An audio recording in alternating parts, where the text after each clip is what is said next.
तो राधे राधे मेरे प्यारे बच्चों। तो देखो, आज की क्लास के अंदर हम आपको कराने वाले हैं D and F block elements के ऑल इंटेक्स क्वेश्चन, है ना। तो इस वीडियो के अंदर हम डी एंड एफ ब्लॉक जो चैप्टर है उसके सारे इंटेक्स क्वेश्चंस को कवर करेंगे। तो बेटा, इस चैप्टर में मैं एक और बात आपको बताना चाहता हूँ। जो ये चैप्टर है ना, डी एंड एफ ब्लॉक, इस चैप्टर की एक खासियत है। खासियत यह है कि इस चैप्टर में अगर आपने सारे इंटेक्स क्वेश्चन, एनसीईआरटी के सारे इंटेक्स क्वेश्चन सॉल्व अनसॉल्व कर लिए और एक्सरसाइज के सारे क्वेश्चन कर लिए, तो ये मानिए कि 95% चांसेस हैं कि उन्हीं में से कोई क्वेश्चन आपके बोर्ड एग्जाम्स में आ जाएगा। मतलब ये जो चैप्टर है, इसका जो बोर्ड एग्जाम में जो क्वेश्चंस आते हैं वो मोस्टली, है ना, 95+% चांसेस यही है कि वो सारे क्वेश्चंस जो हैं आपकी एनसीईआरटी की किताब से ही डायरेक्ट आते हैं, है ना। और इसको अगर आप देखना है तो सीधी सी बात है, आप पीवाईक्यू देख लो, है ना। पीवाईक्यू अगर आप देखोगे ना तो पीवाईक्यूज में क्या है, आप ज्यादातर क्वेश्चंस पाओगे कि सारे के सारे जो क्वेश्चन है वो कहाँ से आ रहे हैं, प्रीवियस ईयर क्वेश्चंस में सारे क्वेश्चंस आपको कहाँ से मिल जाएंगे, एनसीईआरटी से ही मिल जाएंगे। तो आपको करना क्या है, इस चैप्टर की एनसीईआरटी के सारे इंटेक्स क्वेश्चंस और एक्सरसाइज क्वेश्चंस को अच्छे से कर लेना है। अगर आपने इतना कर लिया तो ये मान लो ये चैप्टर तो आपका लगभग तैयार हो गया, पर हर क्वेश्चन को करना समझ समझ के, ठीक है ना। चलिए ठीक है, तो आज हम स्टार्ट करेंगे और हर क्वेश्चन को समझेंगे और क्वेश्चन के साथ साथ मैं उस क्वेश्चन का आपको कॉन्सेप्ट भी समझाऊंगा, ठीक है ना बेटा। चलो आओ देखो, तो सबसे पहला क्वेश्चन हमारा है, on what ground can you say that scandium is a transition element but zinc is not, है ना। तो हम ये कैसे कह सकते हैं कि स्कैंडियम जो है वो एक ट्रांजिशन एलिमेंट है लेकिन जिंक जो है वो ट्रांजिशन एलिमेंट नहीं है। तो सबसे पहले तो यहाँ पे आपको ये समझना है आखिर में ये ट्रांजिशन एलिमेंट होता क्या है, ठीक है ना। ट्रांजिशन एलिमेंट होता क्या है, तो आप सब बोलोगे ट्रांजिशन एलिमेंट बेटा वो एलिमेंट होंगे जिनकी ग्राउंड स्टेट या फिर किसी भी एक्साइटेड स्टेट में वैकेंट डी ऑर्बिटल होता है। तो ऐसा एलिमेंट जिसकी ग्राउंड स्टेट या फिर किसी भी एक्साइटेड स्टेट में वैकेंट डी ऑर्बिटल होता है उसको क्या बोलेंगे, ट्रांजिशन एलिमेंट। चलो आप नहीं आया समझ, फिर से देखते हैं। चलो यहां देखना ध्यान से।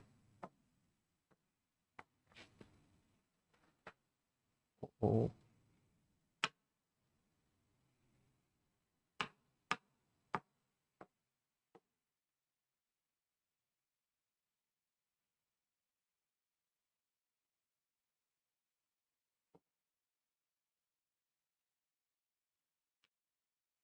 चलो समझो। तो यहाँ पे क्या है, स्कैंडियम। एक और बात, अगर आपको इलेक्ट्रॉनिक कॉन्फ़िगरेशन नहीं आती तो बेटा इस वीडियो को देखने से पहले आप लोग इलेक्ट्रॉनिक कॉन्फ़िगरेशन जरूर सीख लेना, ठीक है ना। क्योंकि इस पूरे चैप्टर में ही इलेक्ट्रॉनिक कॉन्फ़िगरेशन की लगभग हर एक क्वेश्चन में आपको जरूरत पड़ेगी, है ना। तो मेरी एक वीडियो पड़ी हुई है, अगर आप चाहो तो उस पर इलेक्ट्रॉनिक कॉन्फ़िगरेशन सीख सकते हो, उसके बाद इस वीडियो को कंटिन्यू कर सकते हो, ठीक है। तो स्कैंडियम जो होता है उसकी इलेक्ट्रॉनिक कॉन्फ़िगरेशन आपकी क्या होती है बेटा, बताओ। आर्गन, है ना, 4s2 3d1। तो स्कैंडियम के अंदर डी के अंदर एक कैसा है, अनपेड इलेक्ट्रॉन, है ना, और डी ऑर्बिटल खाली है, तो वैकेंट डी ऑर्बिटल है। तो ये कैसा एलिमेंट हो गया बताओ, कैसा एलिमेंट हो गया बेटा बताओ, ट्रांजिशन एलिमेंट। क्लियर है। लेकिन अगर मैं बात किसकी करूं, अगर मैं बात करता हूं जिंक की, तो जिंक का एटॉमिक नंबर कितना होता है, 30। इसकी इलेक्ट्रॉनिक कॉन्फ़िगरेशन होती है आर्गन 4s2 3d10। तो यहां देखो, जो जिंक है उसके अंदर जो D10 है ना, डी के अंदर 10 इलेक्ट्रॉन है। 1 2 3 4 5 6 7। तो देखो, क्या डी ऑर्बिटल बिल्कुल भी वैकेंट रहा, नहीं। सारे का सारे डी ऑर्बिटल क्या हो गया बेटा बताओ, ऑक्यूपाई हो गया। तो ये इसकी कौन सी स्टेट है बताओ, ग्राउंड स्टेट। अगर हम जिंक की एक्साइटेड स्टेट की बात कर लें, Zn2+ की बात कर लें, तो 2+ में क्या होगा बताओ, आर्गन, है ना। 2+ का मतलब 2 इलेक्ट्रॉन निकाल दो, 2 इलेक्ट्रॉन पहले कहाँ से जाएंगे, फोर्थ सेल से, उसके बाद जाते हैं थर्ड सेल से। तो पहले इलेक्ट्रॉन यहाँ से जाएंगे तो 2 इलेक्ट्रॉन चलेगा, तो यहाँ पे कितना आ गया बताओ, 0 आ गया। डी में कितने हैं बताओ, 10। तो अभी भी डी में 10 है, मतलब अभी भी डी कैसा है, फुलफिल्ड। तो ना तो जिंक की ग्राउंड स्टेट में, ना ही उसकी एक्साइटेड स्टेट में, वैकेंट डी ऑर्बिटल उसके पास नहीं है, इसीलिए वो ट्रांजिशन एलिमेंट नहीं है। क्लियर ना? तो अगर किसी भी एलिमेंट की, क्या बोलोगे, फिर से सुनो, क्या बोलोगे? आप कहोगे, आप क्या कहोगे? अगर कोई भी एलिमेंट है उसकी या तो ग्राउंड स्टेट में या फिर किसी भी एक्साइटेड स्टेट में अगर क्या है बताओ, वैकेंट डी ऑर्बिटल है, ठीक है ना? अगर वैकेंट डी ऑर्बिटल है तो वो ट्रांजिशन क्या होगा बताओ? ट्रांजिशन एलिमेंट होगा, अदरवाइज ट्रांजिशन एलिमेंट नहीं होगा। चलो ठीक, तो ये हमारा पहला क्वेश्चन हो गया। ठीक है, ठीक। इसके बाद नेक्स्ट क्वेश्चन, ये इसका आंसर है, अगर आप देखना चाहो, है ना, तो आंसर है इसको। ठीक है, अगर आप देखना चाहो तो इस तरीके से आप इसका आंसर लिख सकते हो। ठीक है, अगला आता है, why do the transition element exhibit highest enthalpy of atomisation. यहां पे एक वर्ड आ रहा है, enthalpy of atomisation, enthalpy of atomisation. तो बेटा यहाँ पे आपको ये समझ में आना चाहिए आखिर में ये एंथैल्पी ऑफ एटमाइजेशन होता क्या है। ठीक है ना? तो आप बोलोगे कि एक मोल, कोई भी एलिमेंट है, एक मोल किसी भी एलिमेंट को उसके गैसियस एटम्स में कन्वर्ट करने के लिए, है ना, कोई भी एक मोल एलिमेंट है, एलिमेंट से उसके एटम में कन्वर्ट करने के लिए जो एनर्जी देनी पड़ती है उसको बोलते हैं एंथैल्पी ऑफ एटमाइजेशन। क्लियर है ना ये वाली बात? है ना? जैसे मान लो मेरे पास एक मोल ऑक्सीजन है, ठीक है, ऑक्सीजन गैस। तो एक मोल से को एलिमेंट्री फॉर्म ऑक्सीजन की क्या होती है? O2 होती है। O2 से मुझे ऑक्सीजन को उसके एटम में कन्वर्ट, ये मॉलिक्यूल है ना, मॉलिक्यूल से उसके एटम में कन्वर्ट करने के लिए जो एनर्जी देनी पड़ेगी उसको क्या बोलूंगा? Enthalpy of atomisation. ठीक है ना? और समझो, और समझो, मेरे पास मान लो जिंक है, एक मोल क्या बताओ? जिंक। तो जिंक को उसकी सॉलिड स्टेट से, है ना, उसके किस में कन्वर्ट कर देना बताओ? जिंक के गैसियस एटम में कन्वर्ट करने के लिए, है ना। तो किसी भी एलिमेंट को उसके एटम में कन्वर्ट करने के लिए जो एनर्जी चाहिए होती है उसको बोलते हैं एंथैल्पी ऑफ एटमाइजेशन। क्लियर है ना? Enthalpy of atomisation. अब ये एंथैल्पी ऑफ एटमाइजेशन है, आखिर में ये एंथैल्पी ऑफ एटमाइजेशन डिपेंड किस पे करता है? यानी ये जो एंथैल्पी ऑफ एटमाइजेशन है ये डिपेंड किस पे करता है, जरा वो देखते हैं कि जो एंथैल्पी ऑफ एटमाइजेशन है वो किस पे डिपेंड करता है। तो सुनो, तुम सबसे पहले देखो, एंथैल्पी ऑफ एटमाइजेशन को हम रिप्रेजेंट कर देते हैं एंथैल्पी, ना ऐसे, एंथैल्पी ऑफ एटमाइजेशन। ठीक है, ये डायरेक्टली प्रोपोर्शनल होता है इस वाले ग्रुप के अंदर जो भी मेटलिक बॉन्डिंग होती है ना, मेटलिक बॉन्डिंग। ठीक है ना? मेटलिक बॉन्डिंग, तो जितना स्ट्रॉन्ग बॉन्ड होगा उसको एटम्स में तोड़ने के लिए उतनी ज्यादा एनर्जी चाहिए होगी, है ना। स्ट्रॉन्ग बॉन्ड है तो ज्यादा एनर्जी चाहिए, कमजोर बॉन्ड है तो कम एनर्जी दे दो बॉन्ड टूट जाएगा। क्लियर है ये वाली बात? तो हम बोलेंगे जो एंथैल्पी ऑफ एटमाइजेशन है वो किस पे डिपेंड करेगा बताओ? Metallic bond. स्ट्रॉन्ग बॉन्ड होगा तो एंथैल्पी ऑफ एटमाइजेशन ज्यादा होगा, कमजोर बॉन्ड होगा तो एंथैल्पी ऑफ एटमाइजेशन कम होगा। ठीक है ना? तो और ये देखो, अब ये मेटलिक बॉन्ड किस पे डिपेंड करता है? मेटलिक बॉन्डिंग किस पे डिपेंड करती है?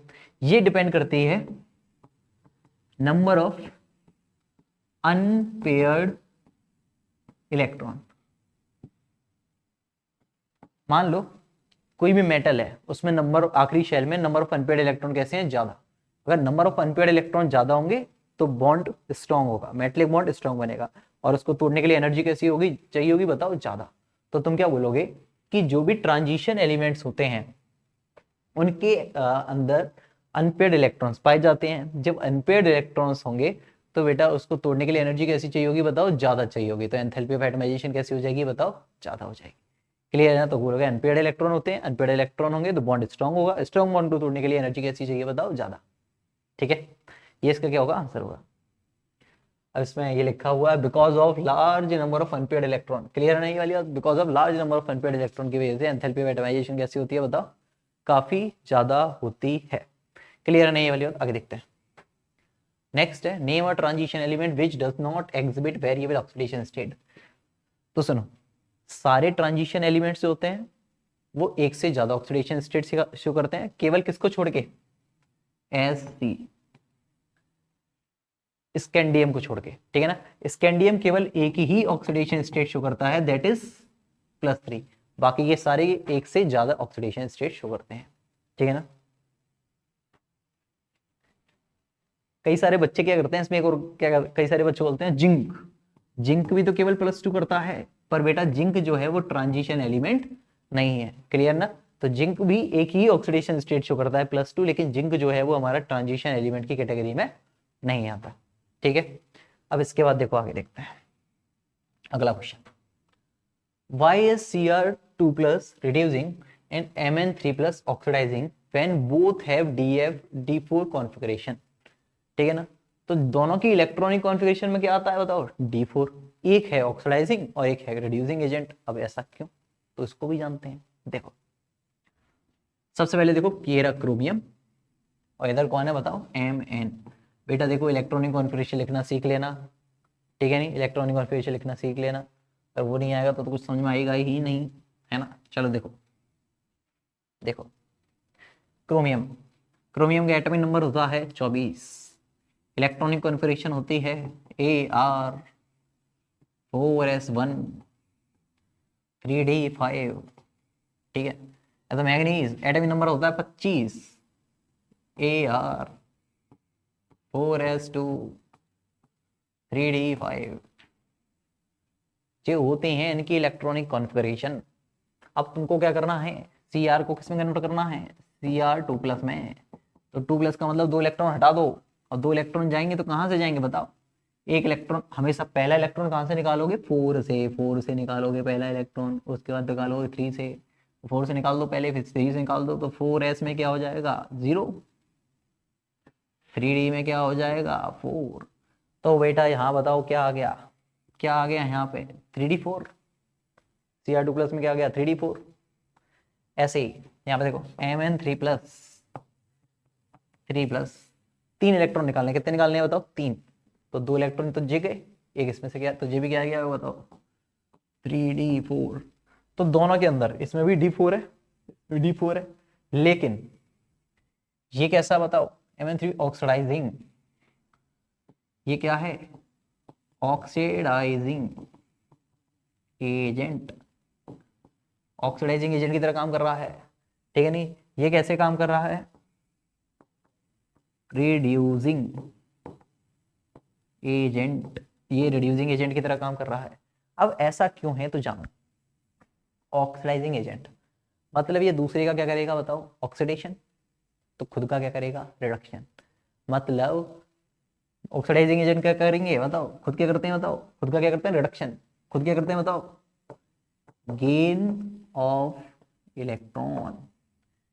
अब ऐसा क्यों करेगा, तो तुम बोलोगे कि Mn3+ जो होता है उसमें d4 होता है, इसीलिए वो इलेक्ट्रॉन गेन कर लेता है, और d4 से किस में कन्वर्ट हो जाता है बताओ 3d5, और बेटा d5 क्या होता है बताओ, हाफ फिल्ड, कट तो नहीं रहा, चला रहा है, हाफ फिल्ड होता है। और तुमको पता होना चाहिए half filled and full filled orbitals are more stable, तो ये कैसा हो जाता है बताओ, मोर स्टेबल हो जाता है। क्लियर नहीं है वाली बात, ये कैसे हो जाता है ज्यादा स्टेबल। तो सुनो मेरी बात, तुम बोलोगे Mn3+ जो होता है वो कितना होता है 3d4 होता है, ये एक ऑक्सीडाइजिंग एजेंट की तरह काम करता है। ऑक्सीडाइजिंग एजेंट कौन होते हैं, जिनका खुद का होता है रिडक्शन, रिडक्शन का मतलब गेन ऑफ इलेक्ट्रॉन, क्योंकि 3d4 अगर ये कहीं से इसको क्या कर लेगा बताओ +1 इलेक्ट्रॉन, कहीं से एक इलेक्ट्रॉन ले लेगा तो किसमें कन्वर्ट हो जाएगा d5, और d5 स्टेबल होता है, और हर कोई खुद को क्या करना चाहता है स्टेबल, इसीलिए ये दूसरे को ऑक्सीडाइज करता है, खुद इलेक्ट्रॉन ले लेता है और स्टेबल हो जाता है। क्लियर है नहीं ये वाली बात।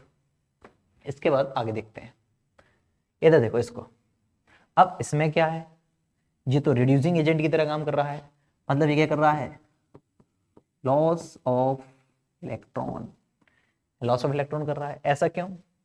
ऐसा इसलिए ताकि इसमें D4 से अब क्या हो जाएंगे बताओ, D3।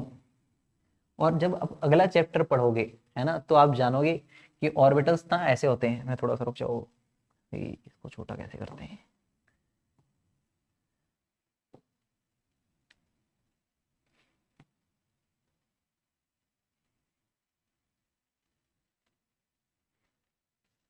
पता नहीं, चलो जाने दो।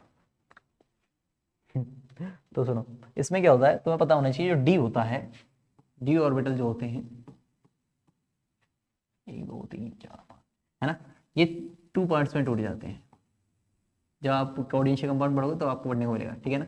इसको बोलते हैं T2G और इसको क्या बोलते हैं बेटा बताओ, EG। अब कितने इलेक्ट्रॉन, 3।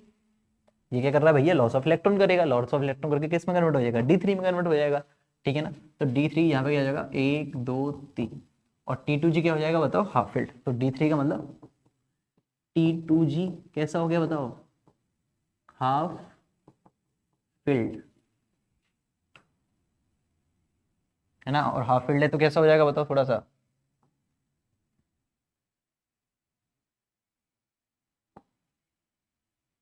अच्छा ये ऐसे है।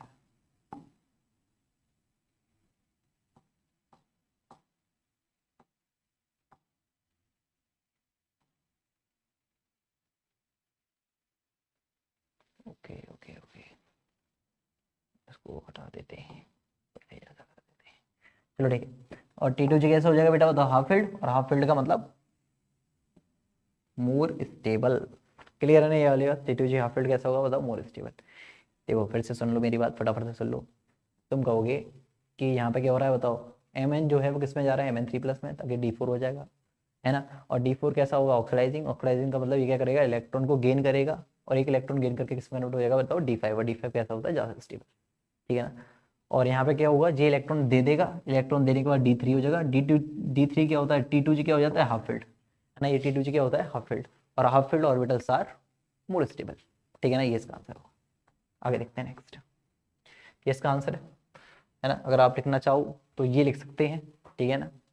अगर अंग्रेजी में, अंग्रेजी भाषा में कैसे लिखेंगे तो ऐसे लिखेंगे अंग्रेजी भाषा में, ठीक है ना। इसके बाद आगे देखो, इसको देखो, इसको how would you account for the increasing oxidising power in the series, in the series. इसकी ऑक्सीडाइजिंग पावर सबसे ज्यादा, इसकी इसकी ये सबके सब क्या है जी बताओ, ये ऑक्सीडाइजिंग एजेंट की तरह काम कर रहे हैं। अब खुद बताओ ऑक्सीडाइजिंग एजेंट कौन होते हैं, बताओ बताओ बताओ बताओ। ऑक्सीडाइजिंग एजेंट कौन होते हैं, जो क्या करते हैं, खुद को दूसरे को क्या करते हैं, ऑक्सीडाइज, और खुद का क्या करते हैं, रिडक्शन।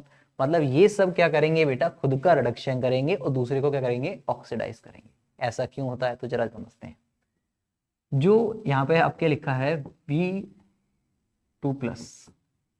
है ना, इसके अंदर जो V है वेनेडियम, इसकी ऑक्सीडेशन स्टेट देखो। तो देखो ऑक्सीडेशन स्टेट कैसे निकालते हैं, एक V को क्या मान लेंगे, X। एक ऑक्सीजन कितना होता है बताओ, एक ऑक्सीजन होता है -2, है कितने ऑक्सीजन, 2, इक्वल्स टू क्या हो जाएगा, +1। ये -4 इधर जाएगा तो क्या हो जाएगा, प्लस का। तो X इक्वल्स टू -4 इधर जाएगा तो किसका होगा, प्लस का, जी क्या होगा, +5। तो वेनेडियम किस में बताओ, +5 ऑक्सीडेशन स्टेट है ना। तो वेनेडियम किस में पाया जा रहा है, +5 ऑक्सीडेशन स्टेट में पाया जा रहा है। अब क्या है, ये यहां से जाता है किसके अंदर, VO2+ बना लेता है नहीं। अब ये ज्यादा स्टेबल होता है। देखो सुनो बेटा, ये क्या कर रहे हैं ये बताओ, दूसरे को ऑक्सीडाइज कर रहे हैं, खुद का इनका क्या होगा, रिडक्शन। अब ये खुद का रिडक्शन क्यों करना चाहेंगे, क्योंकि जिस फॉर्म में ये रिड्यूस हो रहे हैं उस फॉर्म में ये कैसे होंगे, ज्यादा स्टेबल। तो देखो अगर आपके क्वेश्चन अगर एग्जाम में आ जाता है तो तुम एक लाइन में भी लिख सकते हो, है ना। एक लाइन में यही वाली बात लिखी हुई है कि जिस फॉर्म में ये जा रहे हैं उस फॉर्म में कैसे हो जाएंगे बताओ, ज्यादा स्टेबल हो जाएंगे। क्लियर है ना, इसीलिए क्या कर रहे हैं, खुद को रिडक्शन कर रहे हैं। अब जरा यहाँ देखो, तो VO25, अब यहाँ देखो VO25, अब इसको मान लो X, और ये कितना हो जाएगा, -2 इक्वल्स टू +2, माइनस इस जगह क्या हो जाएगा बताओ, +4, है ना। यहाँ पे B क्या है बताओ, +4, +5 ऑक्सीडेशन स्टेट से कहाँ जा रहा है बेटा बताना, +5 से कहाँ जा रहा है, +4 में जा रहा है। +5 से कहाँ जा रहा है बताओ, +4। और ऑक्सीडेशन नंबर कम होने का मतलब इसका खुद का क्या हो रहा है बताओ, रिडक्शन, और जब खुद का रिडक्शन हो जाएगा तो दूसरे को क्या करेगा, ऑक्सीडाइज। दूसरे को क्या करेगा बेटा बताओ, ऑक्सीडाइज करेगा, और बढ़िया क्या हो जाएगा, ऑक्सीडाइजिंग एजेंट। अब तुम कहोगे यार ये +5 सही तो था, ये +4, तो हमेशा याद रखो एलिमेंट जो होता है वो खुद से फेवरेबल कंडीशन में जाना चाहता है। ये +4 फॉर्म में, इस फॉर्म में कैसा होगा बताओ, ज़्यादा स्टेबल होगा। ठीक है ना, अब इनका देख लें क्या, इसको भी देख लेते हैं।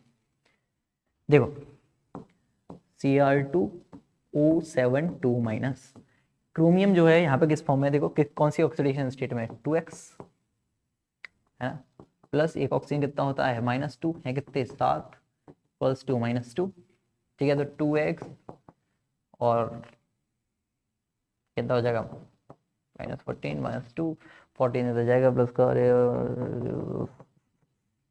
ठीक है ना, +6। तो तुम क्या बोलोगे यहाँ पे क्रोमियम जो है वो किस फॉर्म में है बेटा बताओ, +6 की फॉर्म में। तो ये यहाँ से कहाँ जाएगा, Cr3+ में जाएगा। क्यों जाएगा, क्योंकि Cr3+ कैसा होता है, ज़्यादा स्टेबल, और जब जो +6 से +3 जा रहा है तो इसका खुद का क्या हो रहा है, रिडक्शन। जब खुद का रिडक्शन होगा तो दूसरे को क्या करेगा बताओ, ऑक्सीडाइज करेगा। ठीक है ना, दूसरे को क्या करेगा बताओ, ऑक्सीडाइज। अब तुम कहोगे ये +3 क्यों है, स्टेबल क्यों है, तो चलो ये भी बता देते हैं, ये भी बता देते हैं कि ये +3 ज़्यादा स्टेबल क्यों है। देखो क्रोमियम का एटॉमिक नंबर कितना होता है, बोलो बोलो बोलो, क्रोमियम का एटॉमिक नंबर कितना होगा, 24 और 24 क्या होता है, 4s1 3d5। अब जब क्रोमियम किस फॉर्म में होगा, +3 में 4s हो जाएगा 0 और 3d, एक इलेक्ट्रॉन यहाँ से आएगा, 2 यहाँ से आएंगे, कितने बचेंगे यहाँ 3, और d3 का मतलब है T2g हो गया हाफ फिल्ड। और हाफ फील्ड ऑर्बिटल्स कैसे होते हैं बताओ, ज्यादा स्टेबल होते हैं, इसीलिए यहाँ से यहाँ चले जाएगा। क्लियर नहीं वाली बात। ऐसे ही किसका होगा बताओ, मैग्नीज, ये मैग्नीज MnO4-, ये चला जाएगा यहाँ से Mn2+ में। ऐसा क्यों, क्योंकि यहाँ पे देखो इसका ऑक्सीडेशन स्टेट कितने निकल के आएगा, यहाँ आ रहा है इसका +7 और यहाँ है +2, ठीक है नहीं, ये वाला कैसा है, ज़्यादा स्टेबल है। Mn2+ कैसा है बताओ, ज़्यादा स्टेबल क्यों है, तो रीज़न जानो। Mn की इलेक्ट्रॉनिक कॉन्फ़िगरेशन होती है 4s2 3d5, Mn2+ कितना बचेगा, 3d5, कितना बचेगा बताओ, 3d5 बचेगा, 3d5।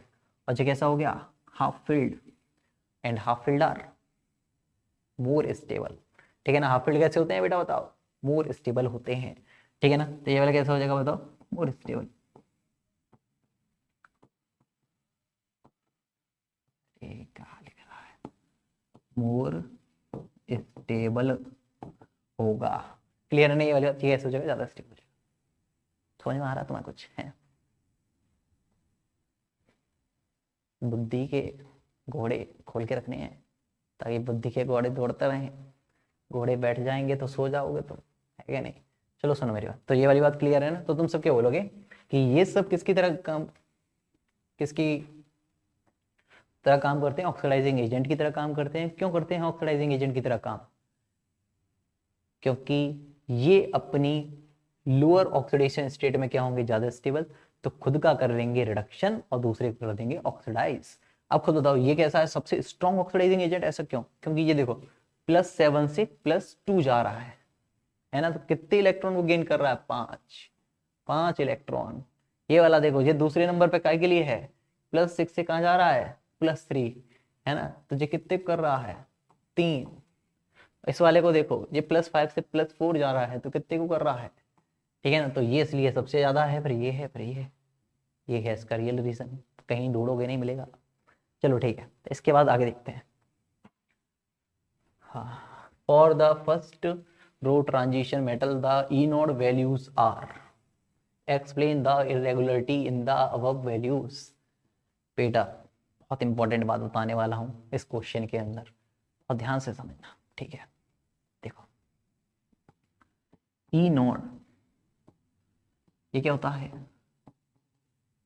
Standard electrode potential, standard electrode potential होता है, ठीक है ना। अब जो ई नोड है वो आपको बताएगा कि किसी का ऑक्सीडेशन होगा या क्या होगा, रिडक्शन होगा। है ना। ई नॉट क्या बताएगा, किसी का ऑक्सीडेशन होगा या फिर रिडक्शन होगा। अब जरा समझना मेरी बात। ई नॉट की अगर वैल्यू कैसी है, पॉजिटिव, है नहीं, ई नॉट की वैल्यू ज़्यादा है, रिडक्शन पोटेंशियल कैसा है, ज़्यादा, तो एलिमेंट के किसके होने के चांसेस ज़्यादा हैं बताओ, रिडक्शन। ई नॉट की वैल्यू क्या है, कम, ठीक है, मतलब कम का मतलब नेगेटिव है ना, तो किसके चांसेस बताओ, ऑक्सीडेशन। अब मेरी बात सुनो, हम क्या पढ़ रहे हैं, D block elements. D block के अंदर सारे के सारे क्या हैं तुम्हारे, डी ब्लॉक में सारे के सारे कौन है बताओ, मेटल्स हैं। डी ब्लॉक के अंदर सारे के सारे क्या हैं, मेटल्स, है ना। डी ब्लॉक के अंदर सारे के सारे क्या हैं, मेटल्स। मेटल्स क्या चाहते हैं, है ना, मोस्टली केसेस में मेटल्स क्या चाहेंगे, इलेक्ट्रॉन को लूज करना चाहेंगे। इलेक्ट्रॉन्स को क्या चाहेंगे बताओ, लूज करना। तो मेटल क्या चाहेंगे बेटा बताओ, इलेक्ट्रॉन्स को लूज करना चाहेंगे। जब इलेक्ट्रॉन को लूज करना चाहेंगे तो उनका क्या होगा बताओ, ऑक्सीडेशन। ऑक्सीडेशन होगा तो बेटा उनकी ई नॉट की वैल्यू मोस्टली कैसी होंगी, सारी की सारी नेगेटिव होंगी। कैसी होंगी ई नॉट की वैल्यू, नेगेटिव होंगी। चलो ठीक है, ये वाली बात समझ में आएगी। अब सुनो, ई नॉट जो होता है वो आपके कितने फैक्टर्स पे डिपेंड करता है, 3 फैक्टर। सबसे पहला enthalpy of atomisation, enthalpy of atomisation, ठीक है नहीं। एंथैल्पी ऑफ एटमाइजेशन कैसा होगा, अगर लो होगा, लो होगा एंथैल्पी ऑफ एटमाइजेशन, तो ई नॉट कैसा होगा बताओ, नेगेटिव। और ध्यान से समझना ये वाली बात, हर तरह का क्वेश्चन का आंसर दे दोगे तुम, ये समझ गए तो। ई नॉट स्टैंडर्ड इलेक्ट्रॉन पोटेंशियल है, ये किस पे डिपेंड करता है बताओ, 3 फैक्टर में। पहला एंथैल्पी ऑफ एटमाइजेशन, अगर एंथैल्पी ऑफ एटमाइजेशन लो है तो ई नॉट की वैल्यू कैसी होगी बताओ, नेगेटिव होगी। अगला आयनाइजेशन एंथैल्पी, अगर ये भी लो है ना, तो ई नॉट की वैल्यू कैसी होगी, नेगेटिव होगी, ठीक है ना। अगला कौन सा है, hydration, hydration enthalpy, hydration energy, energy. अगर हाइड्रेशन एनर्जी कैसी है बताओ, हाई है, हाइड्रेशन एनर्जी कैसी है बताओ, हाई, तो ई नॉट की वैल्यू कैसी होगी बताओ, फिर से कैसी हो जाएगी, ज्यादा नेगेटिव हो जाएगी। क्लियर है नहीं वाली बात। तो देखो यहां से देखो, ये सब के सब नेगेटिव आ रहे हैं, क्योंकि ये सब क्या है, मेटल्स तो हैं, है ना। और जब मेटल्स हैं तो ये क्या है, सब कहीं ना कहीं इलेक्ट्रॉन्स को लूज करना चाह रहे हैं, इनका ऑक्सीडेशन होगा, ऑक्सीडेशन होगा, ठीक है नहीं। मैंने अभी बताया ना, ई नॉट अगर नेगेटिव है तो क्या होगा, उनका बताओ ऑक्सीडेशन होना चाहता है। अब तुम बोलोगे इनके अंदर वेरिएबिलिटी क्यों आ रही है, वेरिएबल कहीं कहीं ज्यादा कहीं कम, कहीं ज्यादा कहीं कम। इसका रीजन बेटा आप सीधे सीधे ऐसे बता सकते हैं, आप बोलोगे क्योंकि इस सीरीज के अंदर क्या होता है, D0, D5, D10 जो इलेक्ट्रॉनिक कॉन्फ़िगरेशंस होती हैं, ये वाली जो इलेक्ट्रॉनिक कॉन्फ़िगरेशन होती है वो कैसी होती हैं, ज़्यादा स्टेबल होती हैं, है ना। और बीच बीच में इनकी ज़्यादा स्टेबिलिटी की वजह से इनका जो ट्रेंड होता है वो कैसा हो जाता है, इरेगुलर हो जाता है। क्लियर नहीं है वाली बात। और अगर ये मैंने इसलिए बताया सारी कहानी कि कहीं अगर ऐसे पूछ लिया जाए, है ना, अलग से कि बताओ कॉपर जो है उसका ई नॉट की वैल्यू पॉजिटिव क्यों है ना। अभी जस्ट मैंने बताया ई नॉट, है ना, ई नॉट अगर कैसा है बताओ, पॉजिटिव, तो उसके क्या होना चाहता है, वो रिडक्शन चाहता है, ऑक्सीडेशन नहीं चाहता, ठीक है ना। तो आप कहोगे जो कॉपर है इजीली ऑक्सीडाइज नहीं होगा, ठीक है ना, इजीली ऑक्सीडाइज नहीं होगा। रीजन क्या बताओगे बेटा बताओ, यहाँ पे था हाइड्रेशन, है ना, हाइड्रेशन एनर्जी, है ना, इजीली ऑक्सीडाइज होना नहीं चाहेगा। क्लियर ना। तो इस क्वेश्चन का आंसर एक लाइन में कैसे देना है वो सुनो, क्योंकि जो आपका ये सीरीज होती है 3D सीरीज, इसके अंदर D0, D5, D10 electronic configuration कैसी होती है आपकी, एक्स्ट्रा स्टेबल। क्लियर नहीं ये वाली बात, इनकी एक्स्ट्रा स्टेबिलिटी की वजह से जो ट्रेंड होता है वो कैसा होता है, अनइवन हो जाता है, एग्जैक्ट ट्रेंड नहीं रहता है। क्लियर नहीं ये वाली बात। आगे देखो, ये इसका आंसर है। तो अगर आप आंसर देखना चाहें तो देख सकते हैं, ये सारे टर्म्स मैंने आपको बता दिए हैं, ठीक है ना, हाइड्रेशन एनर्जी। चलो ठीक है, अगला देखिए, why is the E nought value for the mnth couple much more positive than that of this and this. जो Mn3 प्लस और से Mn2 प्लस है, इसकी ई नॉट की वैल्यू कैसी आ रही है बेटा बताओ, कैसी है, पॉजिटिव। कैसी है बेटा बताओ? पॉजिटिव है, ठीक है ना। Mn3+ से जो Mn2+ आ रहा है वो कैसी आ रही है बताओ? पॉजिटिव आ रहा है। अब पॉजिटिव का मतलब मैंने अभी तुम्हें बताया था, पॉजिटिव का मतलब क्या होता है? देखो, किसी का नेगेटिव तो ऑक्सीडेशन और पॉजिटिव तो क्या होना चाह रहा है इसका बताओ? रिडक्शन। और क्यों होगा इसका रिडक्शन? क्यों होना चाहेगा? क्योंकि देखो Mn3+, पहले तो Mn लिख लो। Mn सब कुछ इलेक्ट्रॉनिक कॉन्फ़िगरेशन से रिलेटेड है, आ रही है बात समझ में? Mn जो है वो क्या है बताओ? 4s2 3d5। 3+ का मतलब, 3+ का मतलब 2 इलेक्ट्रॉन यहां से गए, 1 इलेक्ट्रॉन यहां से गया, क्या बचा बताओ? d4। अब ये रिडक्शन चाह रहा है, ये क्या चाह रहा है? रिडक्शन मतलब गेन ऑफ इलेक्ट्रॉन चाह रहा है नहीं? पॉजिटिव। देखो मैंने पहले ही बताया था, ई नॉट अगर पॉजिटिव है तो रिडक्शन, ई नॉट नेगेटिव है तो ऑक्सीडेशन। क्लियर नहीं है वाली बात? तो यहाँ देखना, ई नॉट कहते पॉजिटिव है तो सुनो, Mn3+ जो है वो क्या है बताओ? d4 है, d4, ठीक है नहीं। अब ये इलेक्ट्रॉन को गेन करेगा, गेन ऑफ इलेक्ट्रॉन मतलब इसका क्या होगा? रिडक्शन। और खुद को किस में कन्वर्ट कर लेगा बताओ? Mn2+। Mn2+ कन्वर्ट कर लेगा, एक इलेक्ट्रॉन ले लिया तो 2+, और बेटा एक इलेक्ट्रॉन यहाँ आ गया तो क्या बन जाएगा? 3d5, जो कि कैसी होती है? हाफ फिल्ड और मोर स्टेबल, है ना? क्लियर है ना? सोचिए यहाँ पे तुम साफ साफ कह सकते हो, तुम कहोगे जो Mn है वो इलेक्ट्रॉन गेन करके ज्यादा स्टेबल हो रहा है, इसीलिए उसकी ई नॉट की वैल्यू जो है वो कैसी है बताओ? पॉजिटिव, ठीक है ना? एक लाइन में बता सकते हो, कहोगे Mn जो है वो इलेक्ट्रॉन को गेन करके क्या हो रहा है? ज्यादा स्टेबल, क्योंकि हाफ फील्ड ज्यादा ज्यादा स्टेबल होती है, इसीलिए बेटा उसकी ई नॉट की वैल्यू कैसी है बेटा बताओ मुझे? पॉजिटिव है। कैसी है? पॉजिटिव। क्लियर? अगला आता है, calculate the magnetic moment of divalent ion in aqueous solution if its atomic number is. तो वैसे तो तुम्हें पता ही है किसका होता है ये? मैग्नीज का एटॉमिक नंबर कितना होता है बताओ? 25 होता है, ठीक है नहीं। अब मैग्नेटिक मूवमेंट पता करना है। मैग्नेटिक मूवमेंट देखो, मैग्नेटिक मूवमेंट म्यू से प्रेजेंट करते हैं, फॉर्मूला होता है √n+2, यूनिट होती है bm, वोल्ट्स मैग्नेटॉन, ठीक है ना? Volts magneton. अब जरा यहाँ देखते हैं, Mn की इलेक्ट्रॉनिक कॉन्फ़िगरेशन कितनी होगी बताओ? 4s2 3d5। ये लिखा है डाईवेलेंट आयन। डाईवेलेंट का मतलब कितना चार्ज है? 2 पॉजिटिव। मोनोवेलेंट होता तो कितना होता? पॉजिटिव का 1, ठीक है नहीं। ट्राईवेलेंट होता तो कितना होता? 3+ होता, ठीक है ना? तो Mn2+, ठीक है ना? 2 इलेक्ट्रॉन यहां से क्या करेगा? हटा देगा, क्या बचेगा बताओ? 3d5 बचेगा, 3d5, ठीक है ना? अब डी में कितने इलेक्ट्रॉन है? 1 2 3 4 5, 5 इलेक्ट्रॉन है, 5 अनपेयर्ड इलेक्ट्रॉन। और ये देखो कहाँ है? मैग्नेटिक मूवमेंट, मैग्नेटिक मूवमेंट का फॉर्मूला। और यहाँ पे जो एन है वो क्या है? N equals to number of unpaired electron, है ना? यहाँ अनपेयर्ड इलेक्ट्रॉन कितने हैं? 1 2 3 4 5, 5 अनपेयर्ड इलेक्ट्रॉन है तो क्या आ जाएगा? √5, 5+2, ठीक है? तो कितना हो गया? bm, फोर्स मैग्नेटॉन, 5 2 नहीं 10 50 bm, फोर्स मैग्नेटॉन। क्लियर नहीं है वाली बात? तो बेटा ये वाला भी आपको दिमाग में रखना है। सॉरी सॉरी, जे क्या कर दिया? जे क्या कर दिया?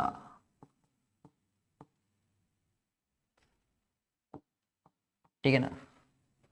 35 bm, फोर्स मैग्नेटॉन। क्लियर है? ये वाली बात भी आपको क्या रखनी है? याद रखनी है। तो मैग्नेटिक मूवमेंट का फॉर्मूला √n+2, ठीक है ना? तो ये आपका क्या हो जाएगा बेटा बताओ? इसका आंसर हो जाएगा, ठीक है? एक सेकंड रुको, मैं पानी पी के आता हूँ, बस 1 मिनट पानी पी लो।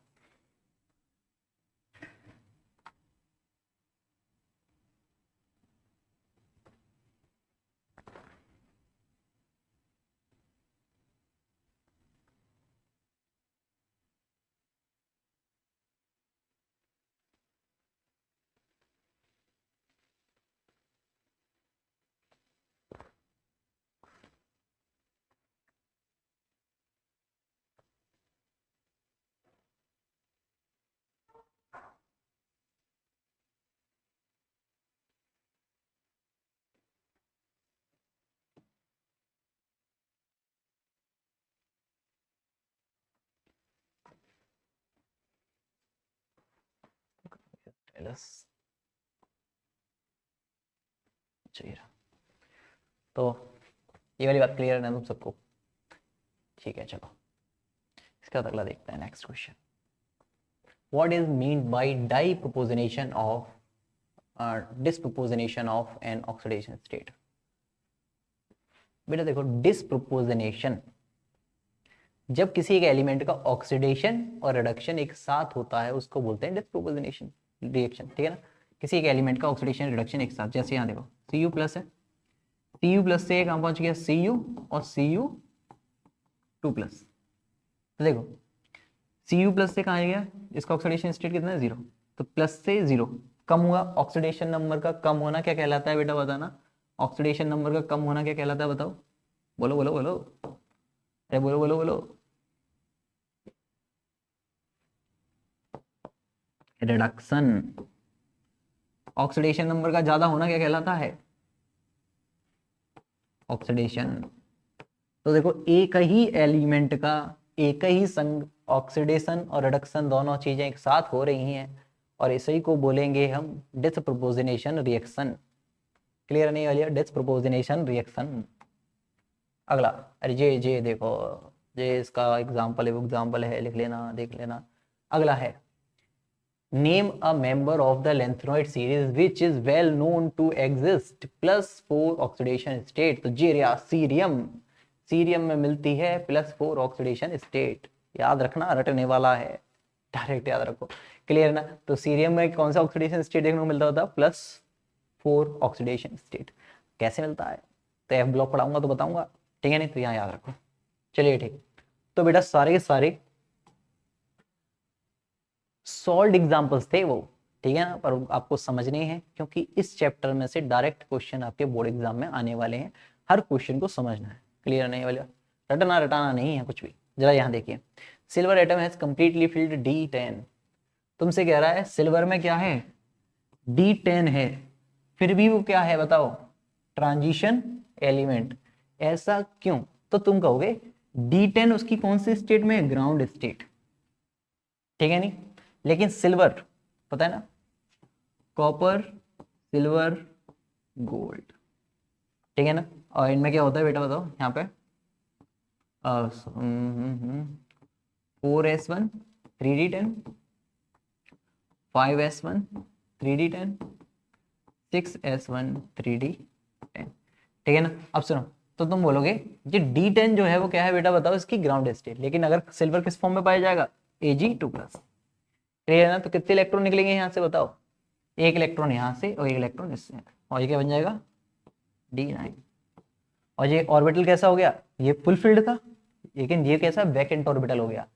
तो हम बोलेंगे कि सिल्वर जो है, क्या बोलोगे बेटा बताओ, तुम बोलोगे सिल्वर की ग्राउंड स्टेट में तो होता है D10, लेकिन उसकी ऑक्सीडेशन स्टेट में हो जाता है D9 और वो बन जाता है कौन सा, ट्रांजिशन एलिमेंट। तो किसी भी एलिमेंट की ग्राउंड स्टेट या फिर किसी भी ऑक्सीडेशन स्टेट में अगर वैकेंट d ऑर्बिटल होता है तो उसको ट्रांजिशन एलिमेंट कहते हैं, क्लियर है। तो आपका जो सिल्वर होगा वो क्या हो जाएगा, एक ट्रांजिशन एलिमेंट हो जाएगा। तो ये लिखा है इसका आंसर, ये आंसर लिखा है इसका, पढ़ लेना, ठीक। In the series scandium to zinc the enthalpy of atomisation of zinc is lowest. तो देखो एंथैल्पी ऑफ एटमाइजेशन सबको पता चल गया था, किस पे डिपेंड करता है, मेटलिक बॉन्ड। स्ट्रॉन्ग बॉन्ड ज्यादा एंथैल्पी ऑफ एटमाइजेशन, कमजोर बॉन्ड कम एंथैल्पी ऑफ एटमाइजेशन, क्लियर ना ये वाली बात। तो बेटा आप क्या बोलोगे, तो बोलो जिंक का एंथैल्पी ऑफ एटमाइजेशन कम है, ऐसा क्यों, तो तुम कहोगे जिंक के अंदर कैसा बॉन्ड है, वीक बॉन्ड है। कैसा बॉन्ड है, अरे कैसा बॉन्ड है, वीक मेटालिक बॉन्ड, ठीक है नहीं, क्लियर है ना ये वाली बात। ऐसा क्यों, नो नंबर नहीं है, no unpaired electron in 3D। 3D में कोई भी अनपेड इलेक्ट्रॉन नहीं है। तो आप सबको पता है जितने ज्यादा अनपेड इलेक्ट्रॉन होते हैं उतना स्ट्रॉन्ग मेटेलिक बॉन्ड होता है, लेकिन जिंक के अंदर कोई भी अनपेड इलेक्ट्रॉन नहीं होता। जिंक की इलेक्ट्रॉनिक कॉन्फ़िगरेशन क्या होती है बताओ? 4s2 3d10। कोई अनपेड इलेक्ट्रॉन नहीं है बेटा, तो इसलिए जिंक का बॉन्ड कैसे होगा? वीक होगा। ठीक है, आगे। Which of the 3D series of the transition metal exhibit the largest number of oxidation state and why? कौन सा ऐसी एलिमेंट है जिसके अंदर सबसे ज्यादा ऑक्सीडेशन स्टेट पाई जाती हैं? तो उसका नाम है मैग्नीज। जैसे का एटॉमिक नंबर कितना होता है? 25। इलेक्ट्रॉनिक कॉन्फ़िगरेशन होती है Ar4s2 3d5। तो तुम कहोगे मैग्नीज के अंदर क्या है? मैग्नीज के अंदर क्या है? सबसे ज्यादा इलेक्ट्रॉन है, सबसे ज्यादा अनपेड इलेक्ट्रॉन है। ठीक है ना? तो इसमें ये क्या करता है? सबसे ज्यादा ऑक्सीडेशन स्टेट शो करता है, क्योंकि इलेक्ट्रॉन अनपेड भी हैं, उसके साथ साथ सबसे ज्यादा इलेक्ट्रॉन्स भी हैं। देखो जरा, देखो देखो, चलो पहले अरे देखो देखो देखो देखो देखो, 1 2 3 4 5, ये हो गया 3d5, है ना? तो ये क्या हो गया? 4s। इसमें कितने इलेक्ट्रॉन है? 2। तो अगर ये 4s2 2 इलेक्ट्रॉन दे देगा तो कौन सी ऑक्सीडेशन स्टेट शो करेगा? +2। ठीक है नहीं?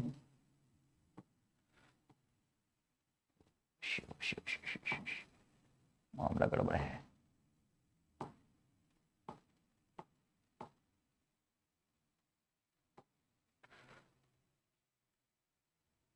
नहीं भाई, चलो फिर से।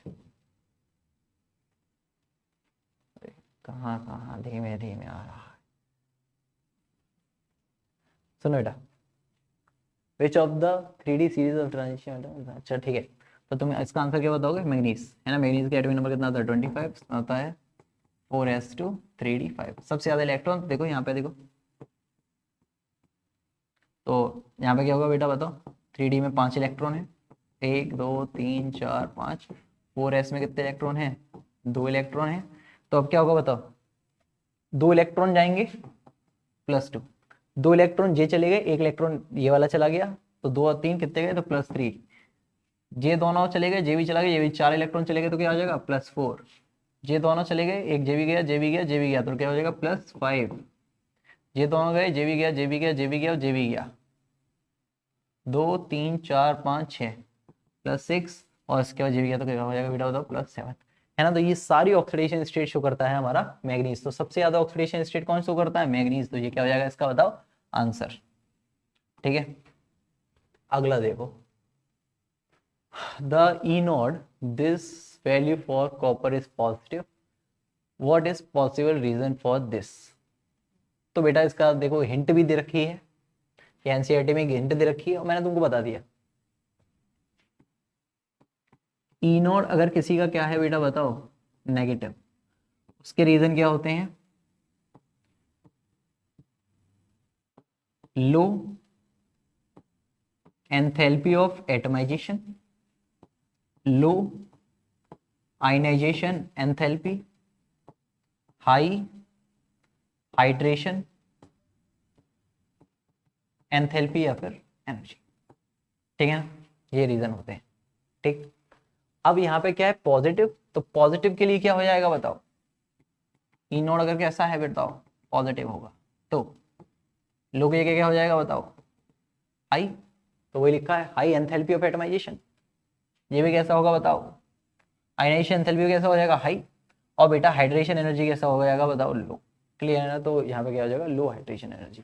तो आप बोलोगे कि जो कॉपर होता है, ठीक है, नहीं, कॉपर का जो ई नोड होता है, कॉपर का ई नोड पॉजिटिव क्यों होता है बेटा? क्योंकि हाई एंथैल्पी ऑफ एटमाइजेशन, है ना, लो हाइड्रेशन एनर्जी की वजह से। ठीक है, आगे देखते हैं। How would you account for the irregular variation of ionisation enthalpy? Irregular क्यों आ रहे हैं? तो इरेगुलर का रीजन एक ही बताओगे। जहाँ इरेगुलर ट्रेंड आएगा तो भैया लाइन है ना, जो सीरीज है, सीरीज के बीच में जे टपक पड़ते हैं। कोई D0 इलेक्ट्रॉनिक कॉन्फ़िगरेशन वाला टपक पड़ेगा, कोई D5 वाला टपक पड़ेगा, D10 वाला आ जाएगा। जे स्टेबल है, स्टेबल कैसे बताओ? स्टेबल। और इनकी वजह से जो भी ट्रेंड होता है वो डगमगा जाता है, ठीक है ना। तो इनकी वजह से, ठीक है ना, इनकी वजह से क्या होता है बेटा, बताओ मुझे। इलेक्ट्रॉनिक कॉन्फ़िगरेशन जैसी होनी चाहिए, मतलब कोई भी ट्रेंड जैसा होना चाहिए वैसा नहीं होता, इनकी वजह से उसमें क्या आ जाते हैं, वेरिएशन आ जाते हैं, ठीक है। आगे देखते हैं। Why is the highest oxidation state of a metal exhibit in its oxide and fluoride? सुनो, अभी देखा था Mn +2 भी दिखाता है, +3 भी दिखाता है, +4 भी दिखाता है, +5 भी दिखाता है, +6 +7। तो इसकी हाईएस्ट ऑक्सीडेशन स्टेट कौन सी हो गई, ये हो गई। लेकिन ये हाईएस्ट ऑक्सीडेशन स्टेट केवल किसके संग दिखाएगा, या तो ऑक्सीजन के संग या फिर फ्लोरीन के संग। अब क्वेश्चन है ऐसा क्यों, तो तुम कहोगे कि जो ऑक्सीजन और फ्लोरीन होते हैं इन दोनों का स्मॉल साइज होता है और एंड हाई इलेक्ट्रोनेगेटिविटी होती है। तो इन दोनों का स्मॉल साइज है, हाई इलेक्ट्रोनेगेटिविटी है, इसीलिए बेटा Mn कौन सा ऑक्सीडेशन स्टेट +7, या फिर कोई भी मेटल जो है ना, क्रोमियम है, क्रोमियम कौन सा हाईएस्ट है, +6। +6 किसके साथ दिखाएगा बताओ, इनके संग। क्यों दिखाएगा, स्मॉल साइज और हाई इलेक्ट्रोनेगेटिविटी की वजह से। क्लियर है नहीं ये वाली बात आप लोगों को दिमाग में रखनी है, ठीक है। तो ऐसा क्यों, क्योंकि ऑक्सीजन और फ्लोरीन जो होते हैं उनका स्मॉल साइज होता है, हाई इलेक्ट्रोनेगेटिविटी होती है, इसका रीजन हो जाएगा। आगे देखो, पेट तो नहीं दिख रहा, ठीक है। तो बेटा हम देखते हैं हमारा नेक्स्ट क्वेश्चन, है ना। तो which is a stronger reducing agent, Cr2+, Cr2+, ठीक है ना, Cr2+ या फिर Fe2+। चलो ठीक है, तो हम चेक करते हैं कि कौन हमारा बढ़िया रिड्यूसिंग एजेंट होगा। तो अब सुनो, रिड्यूसिंग एजेंट का मतलब समझते हो ना, है ना। रिड्यूसिंग एजेंट का मतलब ये दूसरे का क्या कर रहा है, रिडक्शन, और खुद का क्या कर रहा है बताओ, ऑक्सीडेशन। ऑक्सीडेशन का मतलब लॉस ऑफ इलेक्ट्रॉन, ठीक है ना। लॉस, इलेक्ट्रॉन को क्या कर रहा है, खुद में से लूज कर रहा है, ठीक है ना। अगर कोई खुद में से इलेक्ट्रॉन को लूज कर रहा है, इसका मतलब उसका खुद का क्या हो रहा है बेटा, बताओ ऑक्सीडेशन। चलो ठीक है, अब इन दोनों को देखते हैं। हमारे पास पहले कौन है बताओ, क्रोमियम, ठीक है ना। अब देखो क्रोमियम का एटॉमिक नंबर कितना होता है, 24। इलेक्ट्रॉनिक कॉन्फ़िगरेशन होती है 4s1 3d5, ठीक है। अब क्रोमियम हमारे पास क्या है, Cr2+। Cr2+ का मतलब क्या हो जाएगा बेटा, बताना। 2+, 2 इलेक्ट्रॉन हटा दो, तो डी में कितने रह गए बताओ। क्या क्या हो गया, क्या हो गया,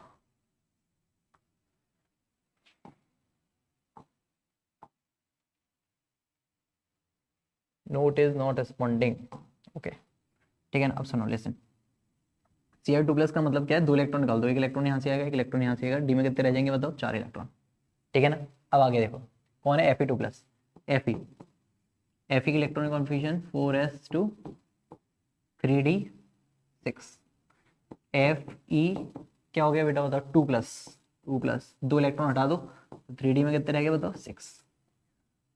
अगर ये D4 से क्या बन जाए बताओ, D5, ठीक है नहीं।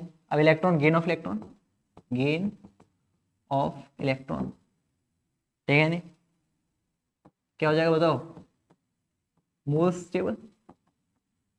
ये क्या कर लिया बताओ, लॉस ऑफ इलेक्ट्रॉन, तो क्या हो जाएगा बताओ, D5।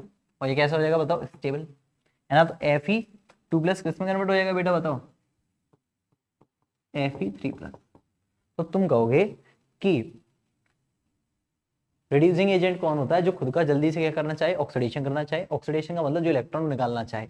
अब खुद बताओ, अगर क्रोमियम Cr2+ ने इलेक्ट्रॉन क्या करा, खुद में से अगर निकालेगा तो अनस्टेबल हो जाएगा, इसको इलेक्ट्रॉन लेना पड़ेगा स्टेबल होने के लिए, और Fe2+ को इलेक्ट्रॉन देना पड़ेगा। मतलब किसका ऑक्सीडेशन जल्दी हो सकता है बताओ, Fe2+ का, ठीक है ना।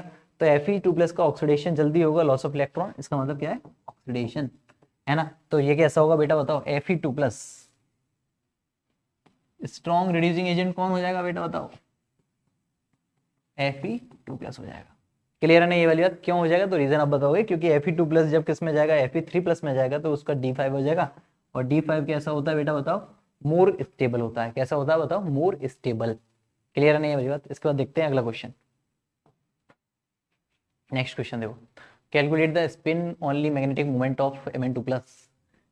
स्पिन मैग्नेटिक मोमेंट का फॉर्मूला मैं पहले बता चुका हूँ, म्यू + Nn+2 बोर्स मैग्नेटॉन, है ना, ये इसकी यूनिट होती है बोर्स मैग्नेटॉन। क्लियर है? अब एटॉमिक नंबर 27 पता है ना, 27 किसका होता है? कोबाल्ट का 27 होता है। इलेक्ट्रॉनिक कॉन्फिगरेशन 4s2 होती है और 3d7, ठीक है ना। अब हमें तो Mn2+ चाहिए, मतलब कोबाल्ट नहीं, कोबाल्ट 2+ चाहिए, ठीक है। तो 2+ का मतलब 2 इलेक्ट्रॉन हटा दो, क्या हो जाएगा बताओ? 7, डी में 7, 1 2 3 4 5 6 7, कितने अनपेड इलेक्ट्रॉन है? 3 अनपेड इलेक्ट्रॉन इसके अंदर क्या हो गए बताओ? रह गए। 3 का मतलब ये क्या है बताओ? अनपेयर्ड इलेक्ट्रॉन, ठीक है। नहीं, n = कितना हो गया? 3, तो यहाँ 3 लगा दो। 3 3 + 2 तब 5 5 3 से 15 बोर्स मैग्नेटॉन, ये आपका मैग्नेटिक मूवमेंट आ गया। क्लियर है ना ये वाली बात? तो इसका आंसर कितना हो जाएगा? √15 बोर्स मैग्नेटॉन। क्लियर है? इसके बाद आगे देखो, अगला क्वेश्चन कौन सा है? Explain why Cu+ ion is more stable in aqueous solution. तो सुनो,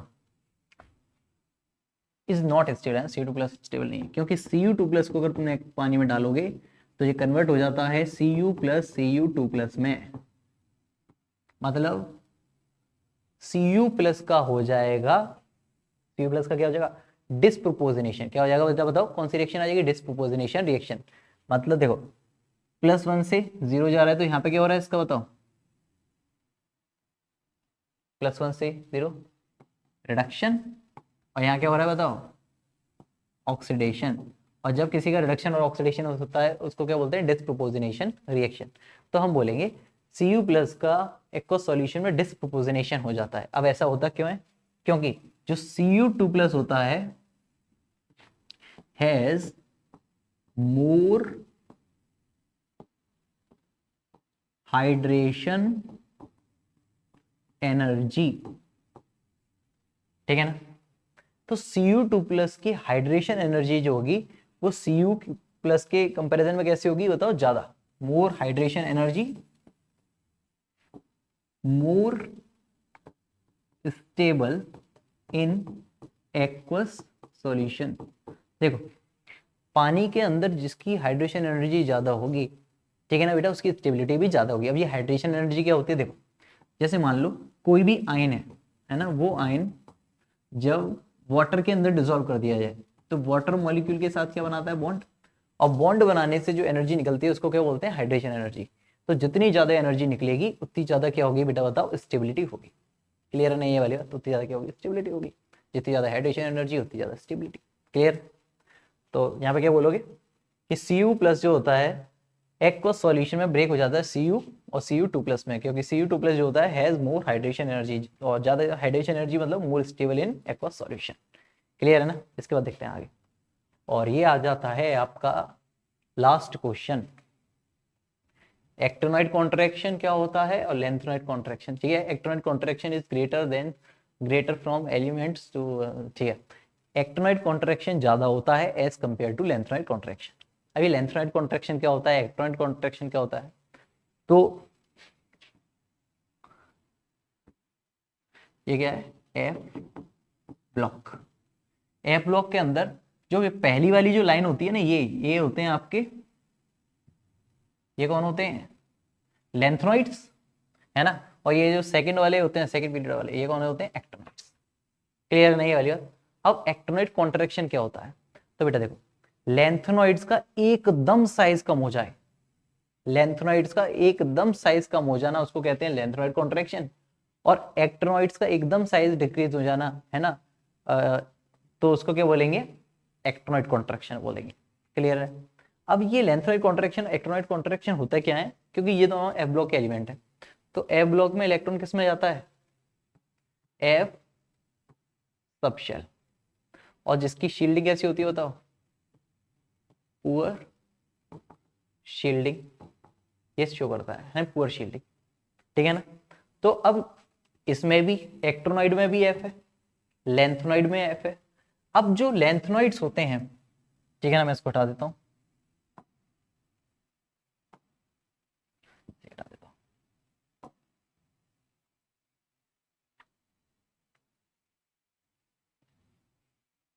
जो लेंथेनॉइड्स होते हैं उनमें होता है 4f और एक्टिनोइड्स में होता है 5f, है ना। और आप बोलोगे 5f has more poor shielding than 4f, ठीक है ना। तो आप बोलोगे कि लेंथेनॉइड कॉन्ट्रैक्शन, लेंथेनॉइड एक्टिनोइड्स में होता है 5f, लेंथेनॉइड में क्या होता है 4s, और 5f की क्या होती है बेटा बताओ, ज्यादा पुअर शील्डिंग होती है, इसीलिए एक्टिनोइड कॉन्ट्रैक्शन ज्यादा होता है as compare to lanthanoid contraction. Clear है ना ये वाली बात। तो देखो मुझे उम्मीद है आपको सारे क्वेश्चन बहुत ढंग से समझ में आ गए होंगे। अगर ऐसा नहीं है, अगर आपको कुछ क्वेश्चन समझ में नहीं आए तो एक बार फिर से देख लो, है कि नहीं, क्लियर है नहीं ये वाली बात। चलो ठीक है बेटा, ओके, थैंक यू।